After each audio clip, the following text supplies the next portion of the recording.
5 minuta me Zotin.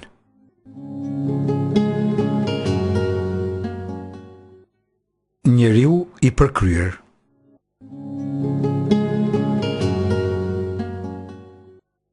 Shpesh e pyet veten i dashur dëgjues: si do të dalesh prej kësaj të keqje të cilat e ka zotruar, prej mundimit dhe errësirës?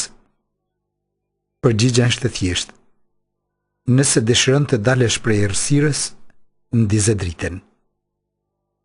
Veprat e këqija të cilat i bën, frika prej mëkateve, faje që të rëndojnë, mos suksese që i përjeton, namet dhe thashemthemet të cilat bin mbi ty, paraqesin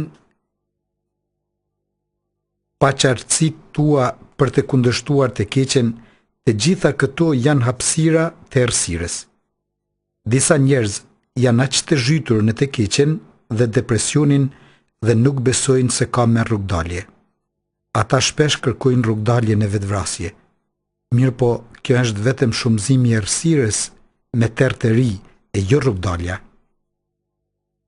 Kur është errësira me e dendur, mjafton të ndizet qiriu dhe errësira largohet. Kur janë mundimet dhe mëkatet, mos sukseset dhe dëshpërimet më të forta, duhet ndezur vetëm një dritë e vogël, cilën Jezusi thot: unë jam drita e botës. Pra duhet në këto momente të merret fjala e tij, disa herë lypset shqiptuar, të vetdjesohesh se është hyj, dhe atëherë errësira do të largohet prej teje. Kundër veprave të këqija, brejtjes së ndërgjegjes dhe frikës para përgjegjësisë, arma më e fortë është të fillosh të veprosh mirë. Një shikim me guxim, me buzëqeshje, një çokoladë e dhuruar ose një pjesë nga veshja, një ndim sado e vogël, fjala e ngrohtë, përshëndetja e bukur, dëgjimi i durueshëm, huazimi dhe tashmë ndihesh se je në dritë. Mjafton vetëm një vepër e mirë që të dalesh prej veprave të këqija të panumërta. Në qoftë se vendos për të mos bërë të keqen, do të përjetosh se ke dalë prej krizës së rëndë, brejtjes së ndërgjegjes, vetankimit dhe errësirës. Pendimi është hapi i parë kundër çdo varësie dhe mëkati. Kjo do me thënë, ti thuhet Zotit: me vjen keq. I bie mohit kësaj të keqje që kam bërë deri tani dhe varësisë në të cilën kam qëndruar. Ky vendim të jep dritë dhe e hap veprimtarinë shëlbimprurëse të Zotit. Pendimi yt dhe vendosja janë dyer, të cilat ja ke hapur Zotit dhe ardhjes së tij në jetën tënde. Atëherë je i shëlbuar. Ato dyer nuk mund t'i çelaj, sepse çelen prej brendije. Je qenie e lirë. Zoti nuk mund të përdor dhunën për të hyrë në jetën tënde. Ti duhet të zgjohesh që ta bësh hapin e parë dhe atëherë Zoti do të bëjë 1000 hapa kahti. Sa do të kesh qenë i keq, do të shëlbuhesh posa të fillosh të veprosh mirë. Mirë po është edhe ana tjetër e medaljes.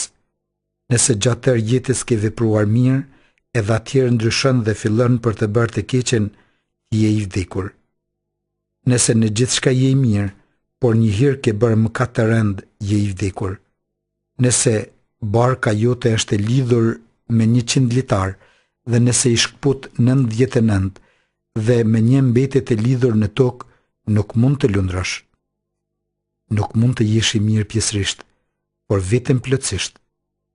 Zotit nuk mund t'i dhurosh vetëm një pjesë, por krejtësisht vetveten. Për këtë Jezusi thot: kush nuk mohon gjithçka, edhe jetën, nuk mund të jetë në zënësi im.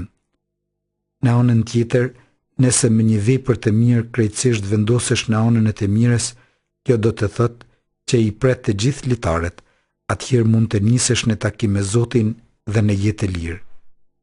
Për Zotin, më së vështiri është me besimtarët e vakët. Më mirë është që të jesh krejtësisht i ftohtë ose krejtësisht i nxehtë. Nëse je i ftohtë, atëherë në tërësi do të vendosësh për Zotin. Nëse je i nxehtë, tashmë je i përcaktuar për Zotin.